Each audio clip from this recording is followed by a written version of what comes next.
Okay, let's see here. Mike Miller, not a real name. Again, I don't like this. I don't like the bar admission at the top, and it's presumed. Hillary Rodham School of Law. Is there such a thing? Wow, is this for real? Oh, I think the person must have made up the school. That's funny. Okay. So this person got an LLM. He did all this stuff here. Okay, and then went to Syracuse and graduated in 2017. Apparently, it's probably made up school. It's fine. Resources management. Okay. So this person just got out of school and they want to do apparently maritime and international trade. And they're interested. You can see here they did all this stuff. Okay. And this stuff, International Law Society. Okay. The big thing with this is you want everyone to have the scent of what you do.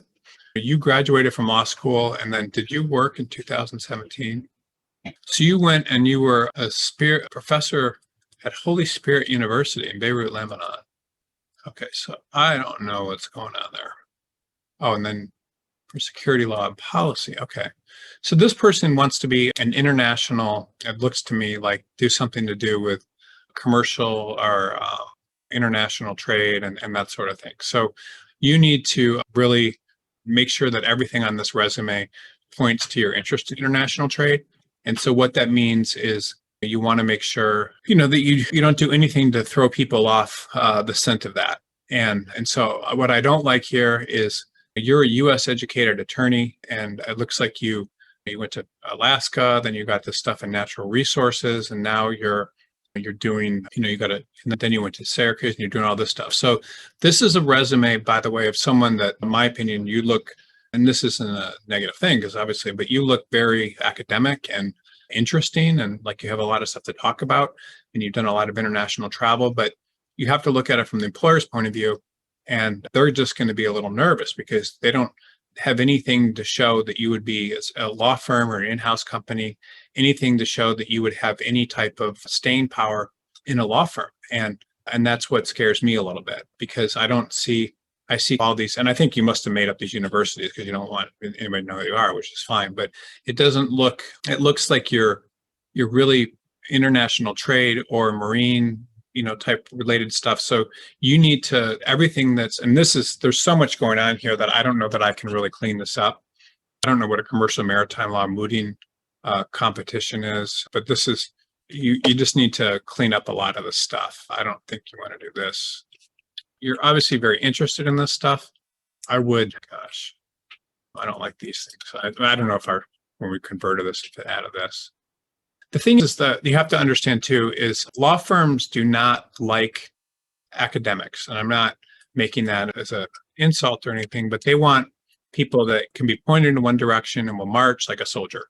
And then the more academic and interested you look in other stuff, the more that can hurt you. So here, this person majored in political science. You majored in political science, then you went and got a degree in natural resources, and then suddenly you're interested in international law, and now you're interested in maritime and all this stuff. So you have to have something, there's got to be some sort of consistency. And then the other questions would be, why did you decide to become a professor at Holy Spirit University in Beirut, Lebanon? That just doesn't necessarily look like someone that's going to stick around in a law firm. And I hope you can understand and see why that would be. So all this stuff you've done, geez, it's all very interesting. But graduate 2017. Yeah, but this is a policy, like it's not a law firm resume. It's like a policy academic type resume, in my opinion.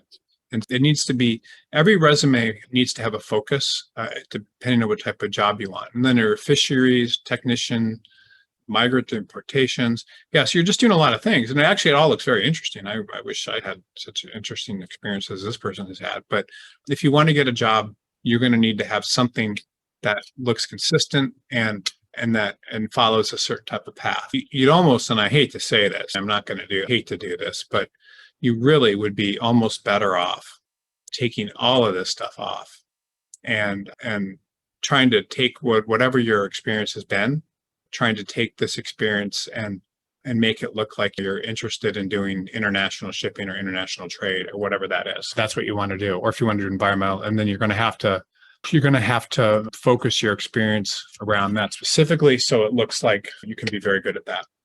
And that really would be the main way that I would handle it. And then this is cool. Institute for Security Law and Policy. I mean, this is related. So anything that's related is good, but it has to be, you need to really, and then this is lease renewals. It's nothing to do with anything that you're going to do. So everybody needs to clean this stuff up. And a lot of times it's difficult. It's not something that necessarily comes instinctively to a lot of people, but it all needs to be cleaned up. There's just too much going on here.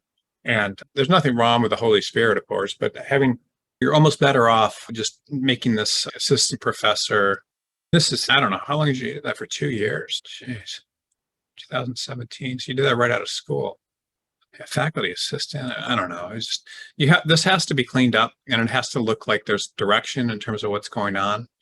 And it has to look focused. And you may have just made up these schools and stuff so no one knows who you are, which is perfectly fine. But I would just be very careful. You have to clean this up and make it intelligible. And because if it looks like it's all over the place, then people aren't going to know what to do with you. And people, myself included, are just, they put things in boxes and stuff. And so they want to know what you do. And this really, honestly, is your main job after law school. That's how I would try to deal with all this information. Doesn't make you happy, but you can put down, you had an opportunity. Maybe I don't know if it's a woman or man, but maybe your wife or husband moved to Lebanon for work or something, and now you're back. And so you can frame things that way. But that's how I would do that.